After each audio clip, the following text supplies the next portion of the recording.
Awaken.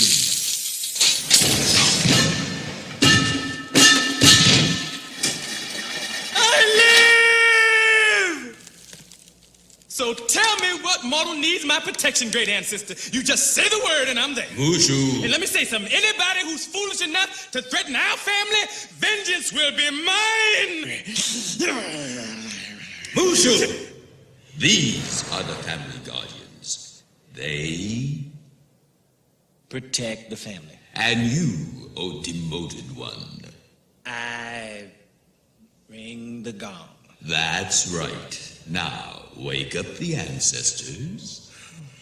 One family reunion coming right up. Okay, people look alive. Let's go. Come on, get up. Let's move it. Rise and shine. We're all way past the beauty sleep thing. Trust me. Today we are with Tom Bancroft, the CEO and founder of Pencilish Animation Studios, the world's first crowd-funded animation studio. Tom is a 30-year veteran of the animation industry, and his work includes Disney classics such as The Lion King, Pocahontas, Mulan, and Mary Poppins Returns.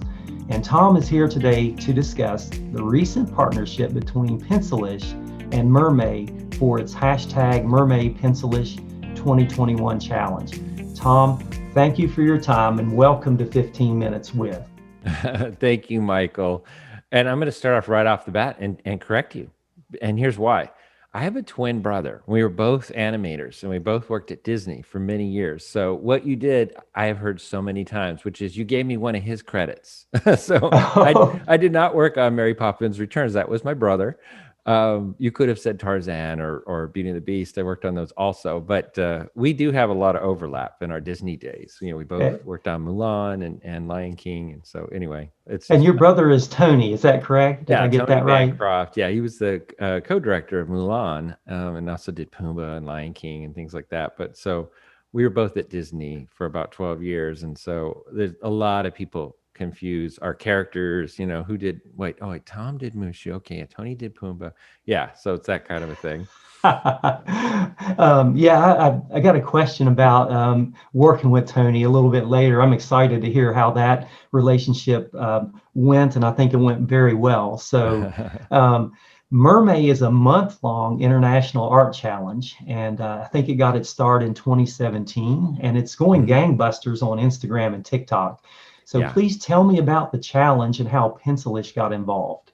Okay, yeah. So I started it, I don't know, it's about 6 or 7 years ago now, and it was by accident. I had done a drawing of a couple mermaid, like teenage mermaids, as if they were like, I don't know, Ariel sisters or something. And they're lounging on some rocks in the middle of the ocean with their shell phones, and they're showing each other, you know, like teenagers do, right? And shell phones, get it? And so they're, you know, showing each other what they're looking at on their cell phones. And anyway, when I posted it, it went semi-viral. Like it went pretty big all over Facebook and Instagram and elsewhere. And so in one of the comments, I'm saying, you know, maybe I'll do, a month's worth of just drawing mermaids. People seem to like it and I enjoyed it. And so then when I went about to do it on Instagram, I thought, you know what, I'm going to make this open to everybody. I have a lot of followers and I want to kind of invite all the artists that I knew to do it worldwide. And so I made a prompt list for the month of like every day there was a new word for the day that could kind of help inspire them. So like it was like floating or something like that. Well, then probably you're going to do a mermaid floating, you know, or it's an emotion like, you know, upset, you know, or something like that. That'll be the theme of that day. And that way worldwide they could hit the upset hashtag, see what everybody did for that day, or hit Mermaid 2020 or 2021, whichever year it was, and see what everybody's been doing all month long. And so that just took off because people, and I don't know if it was the mermaid theme, because I just picked a theme, but what I love about it is people could do it in ink, they could do it digital art, they could do hand drawn, they could do full on paintings, they could, you know what I mean? And I think that's what's fun about it is you can explore different styles and things like that. And artists but working within the theme gives you a little bit of a box of like, well, I got to incorporate a mermaid in here somewhere, right? It may be a scene, but there's a mermaid in it. You know what I mean? So I think people really love that. And it's only grown every single year. And so now we have a contest. We, within about a couple of years, we got a sponsor, which is Wacom. And they've been our sponsor, Wacom Technologies, for the last 3 years. And so they make the Cintiq. It's a a drawing tablet, but a really professional one. And so that is one of our prizes, one of five, and for the illustration contest that we've had going now for at least 3 years. And then we've now added, because of Pencilish, and I'll talk more about that in a second, but we added an animation category this year. And Oh, so wow. that is co-sponsored by myself with Pencilish and Wacom. And so the nice thing is the winners of the animation one, and again, that then accesses TikTok quite a bit, because now you can do little short animations on TikTok and of a mermaid cycle or something like that, or go up to a minute's worth of a little short film and put that on Instagram. So it's a minute or less of animation, and now that's in the category. And what they'll win is a chance for us to show it on our Pencilish channel. The top 5 winners will make a compilation video, so everybody gets to see that. And then also, of course, Wacom Technologies, will be, giving out, winners of a Wacom Cintiq too. I love it. I'll have to order my cell phone, by the way, and get that in. Yeah, very practical. You've been in the animation industry for over 30 years, and with most of that time at Walt Disney Feature Animation Studios. While there, you brought to life some of the most memorable characters in animation history. Tell me about that. Well, it was definitely a second golden age, and we didn't know it. Nobody knows it when you're going through it, but it's certainly, looking back, it was. So it was one film after another. I got there right as I was an intern during The Little Mermaid. Again, this is a part of why I'm doing Mermaid. I have an affinity because I didn't get to work on that movie, but I was surrounded by it. I got to watch it being made around me as an intern. And so that's always been a special film for me for that reason. So I started doing The Little Mermaid back in 1989. But so then that went right into, Beauty and the Beast. And before that, Rescuers Down Under. And then Beauty and the Beast was the first film I animated on. And then went into Aladdin, and I animated Iago and some of Jafar, and then Lion King, and I did Young Simba, and that was a blast. And then went right into Pocahontas, and I did Pocahontas, the main character, and then went into Mulan and did Mushu, and then a little bit of Tarzan, a little bit of Atlantis, a few others.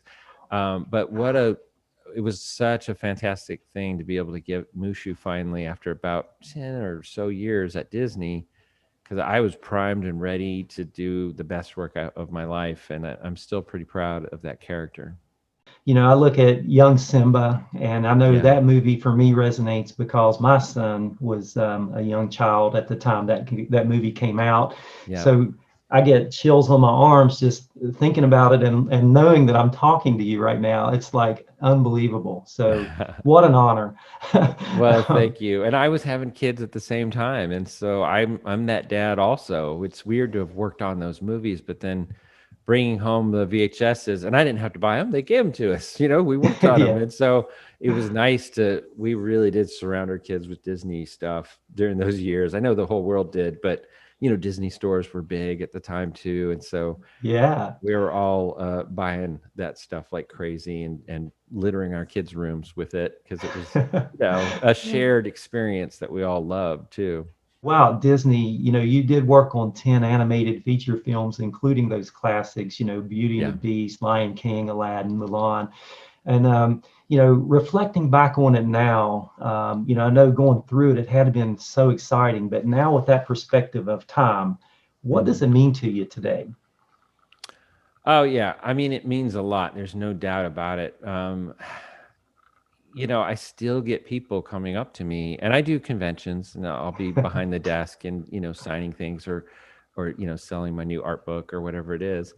And that's where I really get to meet people a lot that will come up to me with tears in their eyes and saying how these Disney films affected them. And I was, I take, I say thank you, but I don't take all that credit. There were so many people that worked on those films. A Disney movie, it was hundreds of people working on this. So I had my part in that, but so when they specifically say I like this scene and it was one I animated, that's extra special for sure, because I feel like, okay, I directly kind of affected that person.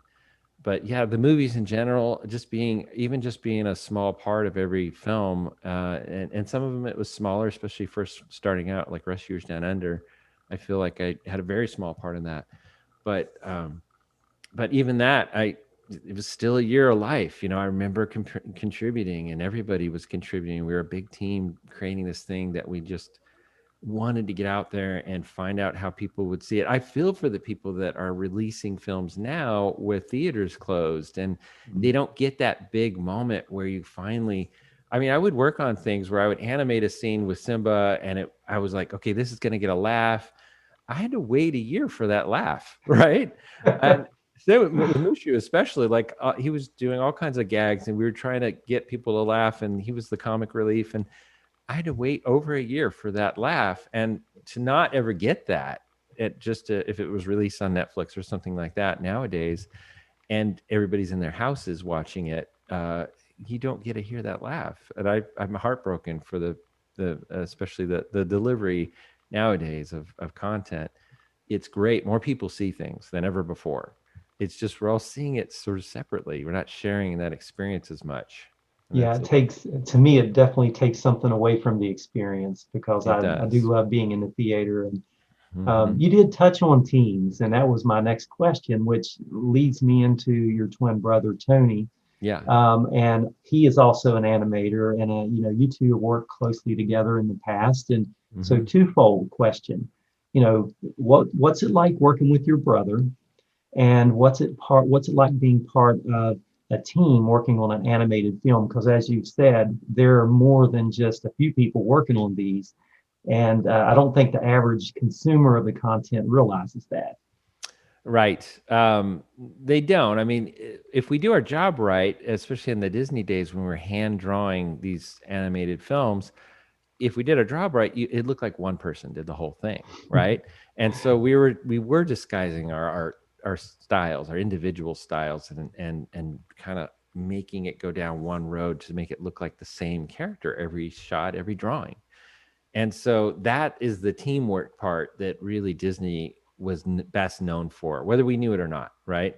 Is that we really kind of streamlined our own individuality into this film, but out of love. I mean, it wasn't like, oh, we're dumbing down our abilities or any of that. It was more, we really wanted to make that character be a whole character, and not be distracted by like, oh, now he looks weird, or now he looks different. We had to do that so that it was one performance, but through thousands of hands, right? And that's teamwork. To believe it or not, that is teamwork at its best, I think. And so, yeah, working with my brother, the fun thing is I was oftentimes in the same movie working on different characters. So Tony, Lion King's a good example. I'm doing Young Simba, and Tony is animating Pumbaa. And we had a couple of sequences where the two characters would interact. And so it was fun to be able to, and literally I was in the Florida studio, he was in the California studio. So we're working on the same film, 3,000 miles apart, on the same scenes even. And he would go first maybe and do Pumbaa on the left side of the screen, talking to Simba on the right side of the screen, but he's not there, of course. And then he would literally mail those drawings, a stack of drawings, across the country. This is how we did it back in the old days, not anymore, but in the old days.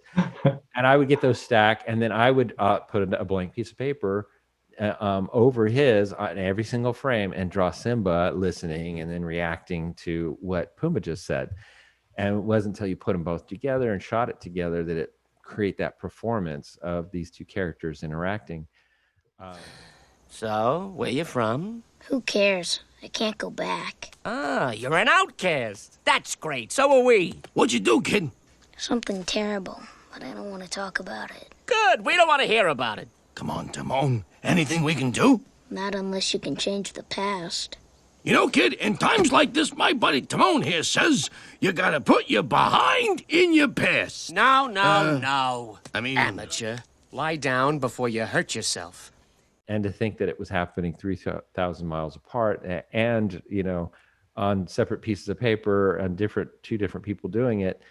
Yeah, the twin mind did help, I would think, during those challenging times. You have an art instruction book. It's really the Bible, in my opinion, creating characters with personality. Thank you. For anyone that wants to or aspires to being an animator, it's must-read material. Tell me about writing that book. I appreciate that. Yeah, so I had just left Disney, and I was on my own, independent. And a friend of mine said, "Oh, I know a publisher," and he was a comic book artist, and they are looking for somebody to do an animation book, and they don't know what they want. And so I literally got in touch with this editor at a small house that is now part of Random House. Uh, but anyway, they contacted me and said, we want an animation book. And I said, well, there's already great animation books out there. Why do you need me to create a new one? And they didn't know it. They didn't know animation. They didn't know that there was like a ton of different departments and categories within it. And so I pitched them back and I said, how about not an animation book? How about a character design book? And that at that point had never been done before. It always had been a chapter within a lot of animation books. Okay, you design the character, there's a little bit of this, and then boom, start animating. But I knew that at Disney and other places, TV shows, even children's books, that was a process and it was a department at Disney where you were creating the characters and doing the model sheets and figuring out what they look like from different angles. All of those concepts had never been put into a book before. And so I repitched them a book on character design and called it Creating Characters with Personality, because it was important to me that we weren't just showing how to create robot characters. We were creating characters that had an intention and a use in a story.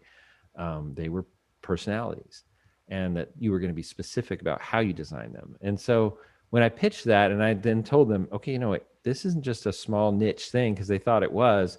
I said, no, this is a part of video games, TV shows, feature films, you name it, anything with a character, consumer products. You still have to go through all these processes for every single one of those categories. And then I went, oh, okay, so we can make money. All right, good, we're in. And so, yeah, that was the beginning and sort of the heart behind that book. And since then, I made a second book too, Character Mentor, through another publisher. It's kind of a sequel to that book. Let's talk about Pencilish. And, first, where did the idea come from and how did it get its start?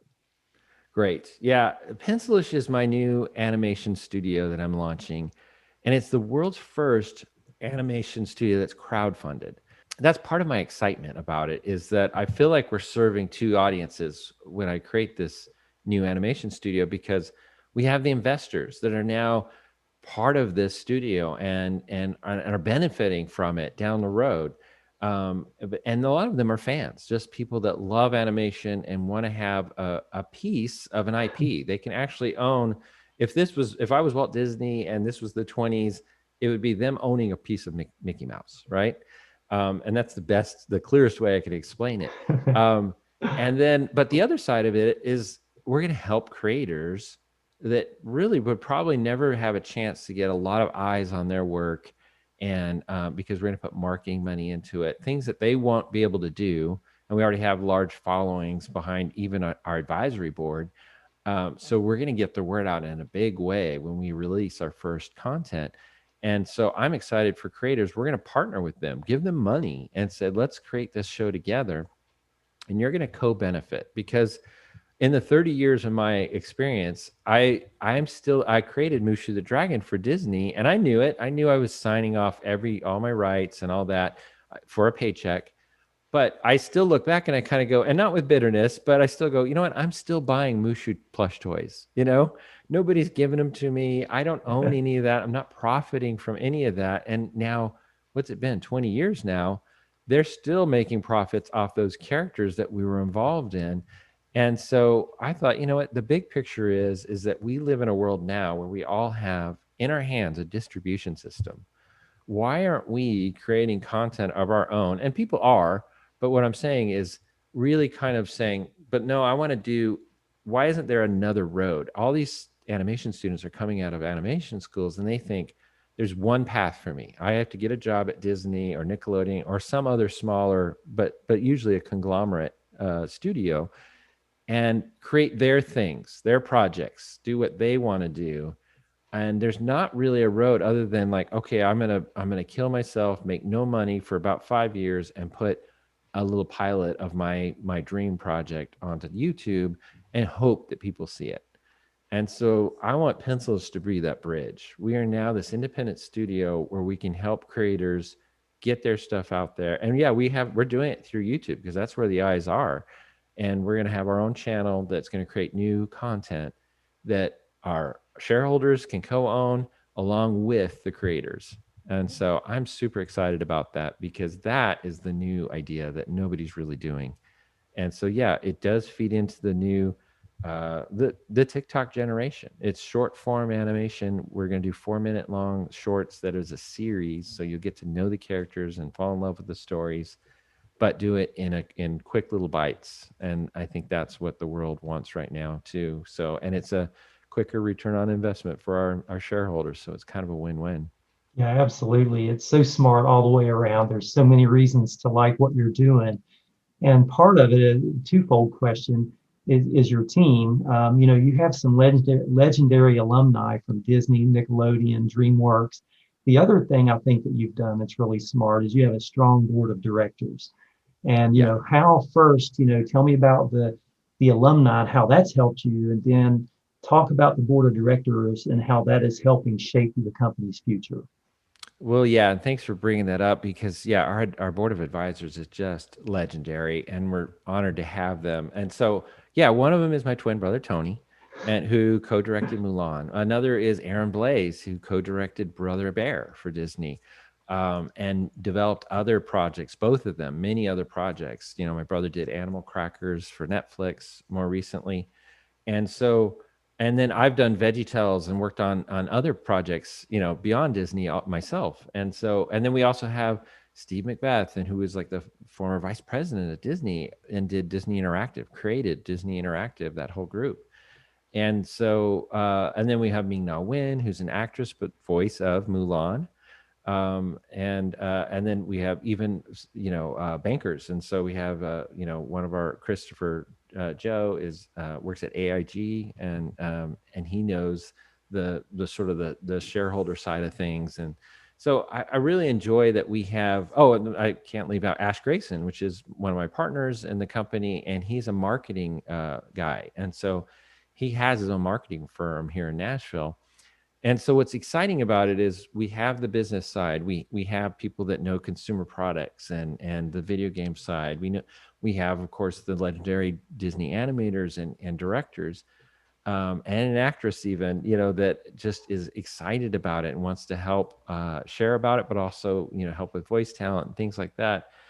And so we're not going into this with just like no experience. Like we know how the big boys do it. We've been down that road and worked with them on the conglomerate side, and we want to be this new studio that's going a new route, but still creating that kind of quality, but for a lean budget, very small in comparison. And so our return on investment can be much higher. And will we get acquired one day? Who knows what the outcome is going to be for Pencilish, but we definitely have the dreams and the goals of creating IP that people love, and we know that it will make money. There's merchandising and marketing that go along with that, and that's really where the larger amount of the money comes from in most of these companies. There's so much to like about Pencilish. And when I think about companies that start off there, you may have a company that does creative things, but maybe they don't have the business side covered. Yeah. And they fail. Or Right. maybe they've got the business side covered and they think they know the creative, and they fail. But this Pencilish has both bases covered. And then you mentioned the intellectual properties and how valuable those can be. And you can leverage those across a broad range of platforms, including TV, film, and licensing of merchandise. So please speak to that a little bit. Well, I mean, on the creative side, I've done all of those things. I've published and I've illustrated like 50 children's books. So I know publishing very well on the creative side. I also know it from the business side, being an author. And so we know how to make, and through Steve Macbeth, and now he's also on the board of Boom Studios, which is independent comic book publishing company that has a lot of things that are working in Hollywood right now. So we have the ability to kind of tap into a lot of different avenues, and we can do that independently. We could also make a deal with, say, a Netflix or a Disney, and partner with them on projects because, it can be mutually beneficial to them. You're right. I feel like we have so many different roads and opportunities and partnerships that we can make. That's what I'm excited about. So our priority right now is just making good content. And so we're going to launch with 3 different animated series with 5 episodes each. And that's our goal for year 1, is to just start creating stuff. Because a lot of people, what they'll do is they'll say, well, we're going to create a development company and give us money. And we're going to but I thought, we can't just have ideas on paper. Everybody already has that. Everybody's got an idea on paper. What we do is we make stuff. And so if we're not going to make stuff and put the effort and money into that, then we're not really an entertainment company. And I don't want to call ourselves an entertainment company and not make anything, just have ideas. So, we'll get agents and things like that. That's easy when you have content. So we already have all those things lined up. But it was really important to me, even though we don't have a ton of money, like to launch an entertainment company, and we're well over $1 million invested already. But that's like a fraction of an animated feature film, right? You need like 20 million, right? And that's a smaller independent film. So we're not launching with feature films. That's one reason. But we know how to use it. We know how to get content that's going to reach a lot of people at a leaner price tag. And so that's what we're starting with. But yeah, the sky's the limit of where we want to head for sure. When did you know you wanted to become an animator? It's a good question. Okay, so I started a little bit different path. So again, this was back in the I graduated high school in '85. So back in the mid to late '80s, I knew I wanted to be a cartoonist. I had done comic strips for the school newspaper and things like that, and I loved illustration. So I figured I would do some of that too. But animation, even though I watched all the Disney movies and things like that, what really wasn't on my sort of vision board, because back in those days, we didn't see a lot of the behind the scenes like you see nowadays. Like, and it lives on YouTube like crazy. You can research like crazy, any kind of anime film and how it was made and things like that. Well, people didn't really talk about that back in those days. Before Beauty and the Beast, especially, you really didn't hear much. And so I thought you needed millions of dollars and a huge staff to make anything, even a little short piece of animation. And so then it came along a friend of mine in junior college, and he was also doing comic strips on the school newspaper with my brother and I. And he showed us this little stop motion animated film he made.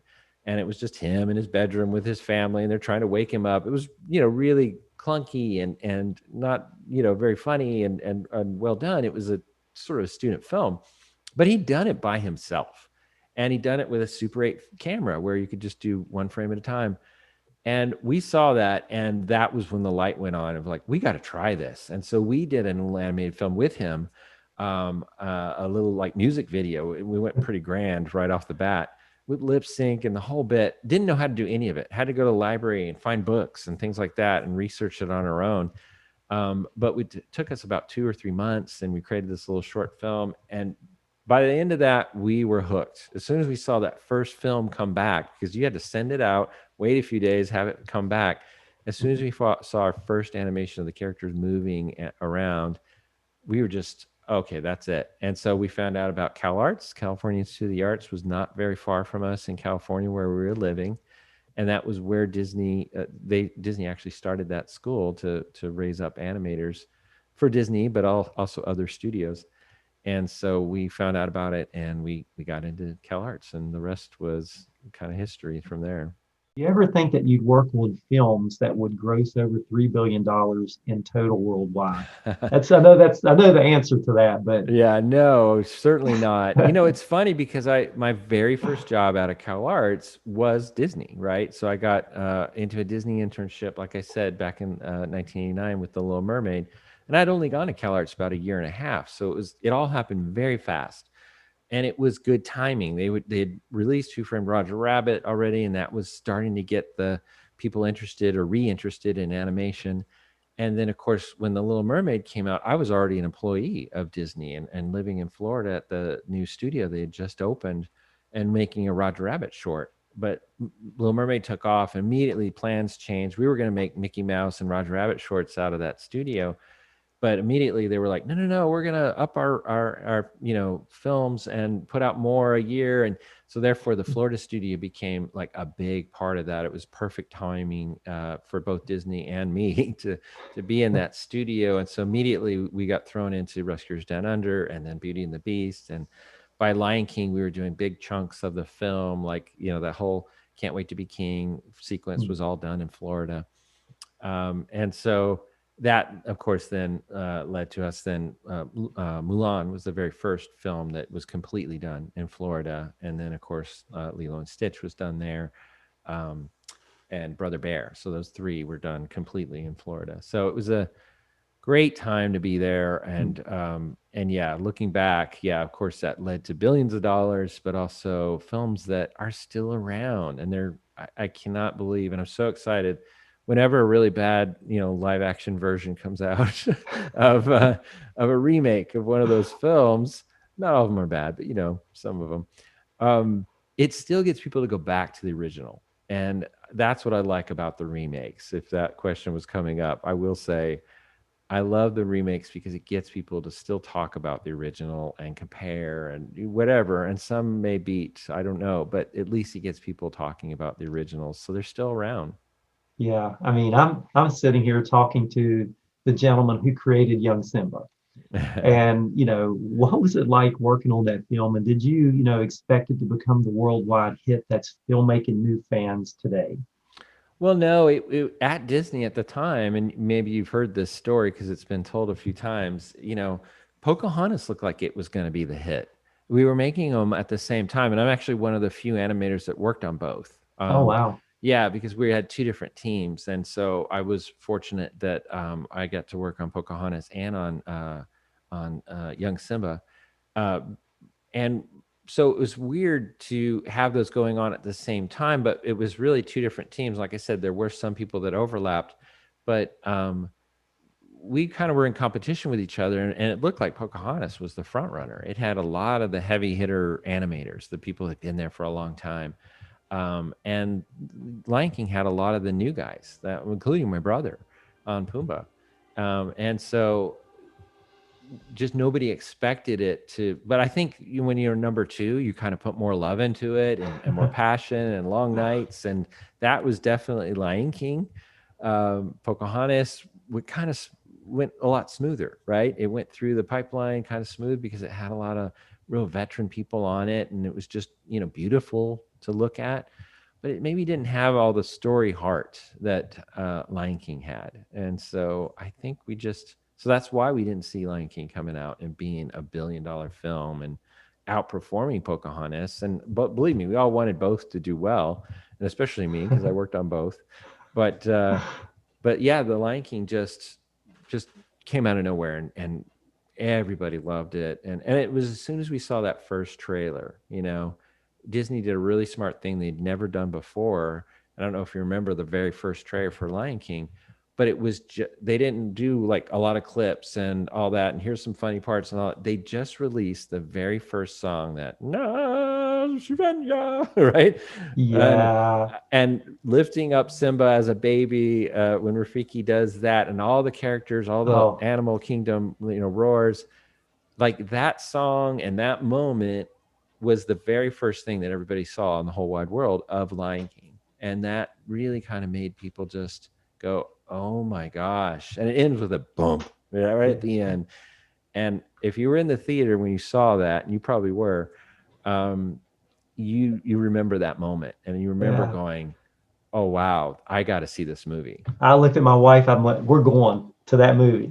I mean, as soon as we saw it, it's like I was hooked. I'm in. I didn't know anything else about the movie. And it hooked adults more than it did kids, and that's what made that film a $1 billion film, where they went back and back and back seeing that film, much like what we saw later on with Frozen, because it hit adults just as hard as it did kids.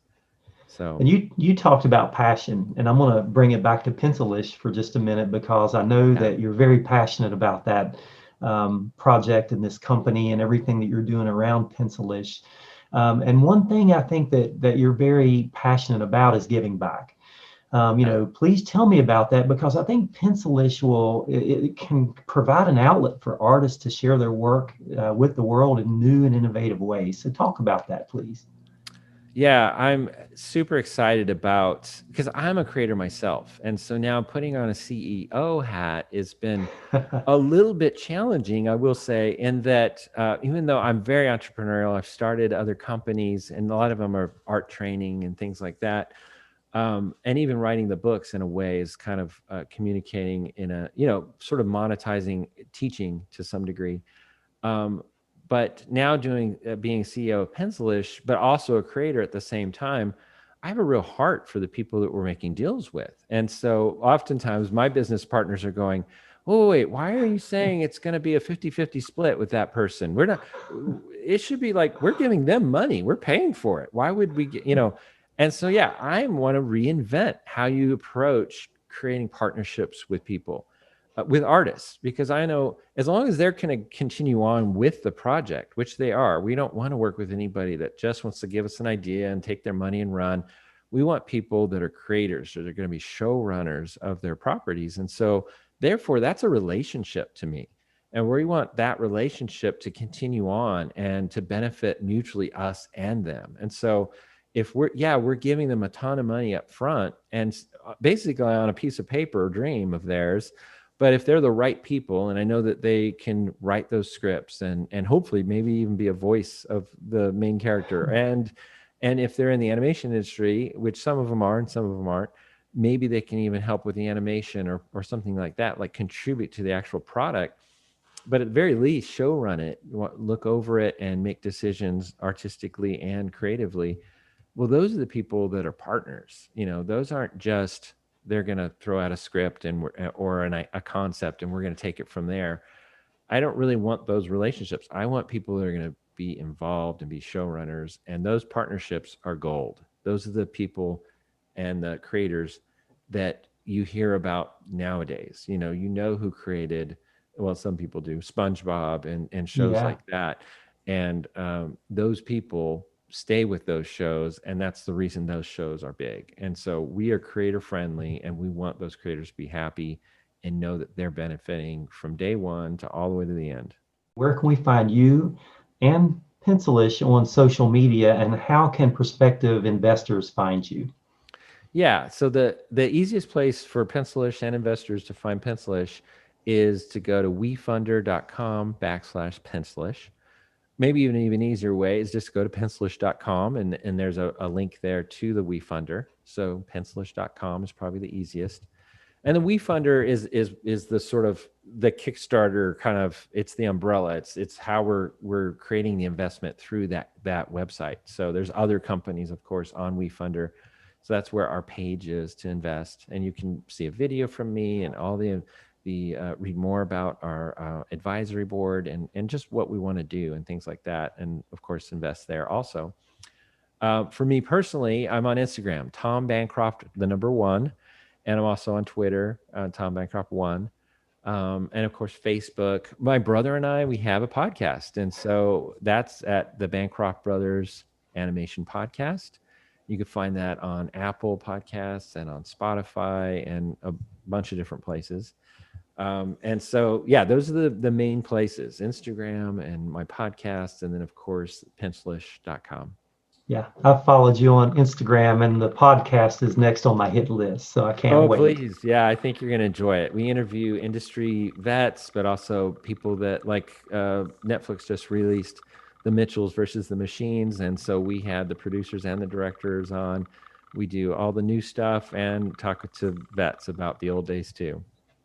Looking forward to it. And Tom, thank you so much for your time. I have one more question for you. Yeah. And my last question is this. If you had one piece of advice for other aspiring animators, what would that be? You put the work in. I hate to say it, something that is boring as that, but, a lot of people will say, follow your dreams and, and all that. But I think we live in a world where we've all been told to follow our dreams plenty of times. And what I see more than not are people following dreams, but not doing the work. And so put the work in, make your dreams a reality by making goals and putting the time in to be a professional, to know your job and know it well, and tell good stories and create characters that come to life. And that only comes from doing the research and doing the work. You can't just have a dream and have it be entertaining and good and something that people want to watch for years to come. Absolutely. Tom, thank you so much. I'm Thank thrilled you, to even Michael. have the opportunity to do this interview. I'm just about, not just saying that. This is a thrill for me. Well, I Appreciate it. appreciate that, Michael. Thank you so much. I enjoyed talking with you too.